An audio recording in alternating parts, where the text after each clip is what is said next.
C'est un projet qui est financé par l'Agence régionale de santé Grand Est à travers le Fonds Tabac 2018.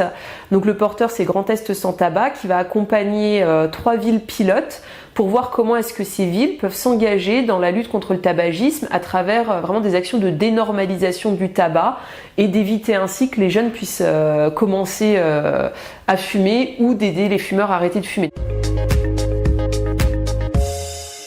C'est un projet assez innovant qui a également été déposé dans le cadre du fonds Tabac 2018. Son objectif, c'est de donner les clés aux professionnels de santé, médecins, mais sages-femmes aussi, kinésithérapeutes, infirmiers, dentistes, pour pouvoir mieux prendre en charge les fumeurs et notamment prescrire les traitements de substitution nicotinique, les TSN. Ces professionnels, ils ont maintenant la possibilité de prescrire ces TSN qui sont en plus remboursés, donc qui sont une grande chance pour les fumeurs d'arrêter de fumer.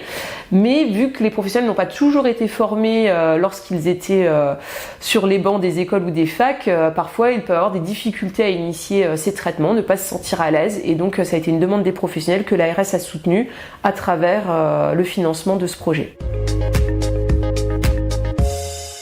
L'idée, c'est de pouvoir porter nous-mêmes et expérimenter nous-mêmes ce qu'on va demander aux autres, puisque dans le plan régional de lutte contre le tabac, il y a cette idée quand même de dénormaliser le tabac et de créer un environnement sans tabac.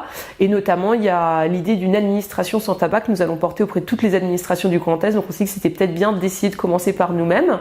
Et c'est vraiment une démarche collective qui est portée par notre DGARS. Il y a un groupe de travail avec des fumeurs et des non-fumeurs qui est en train de se mettre en place pour définir quelles actions on va mettre en œuvre, pour porter après vraiment cette action auprès de tous nos partenaires, administration, mais après aussi pourquoi pas des entreprises privées.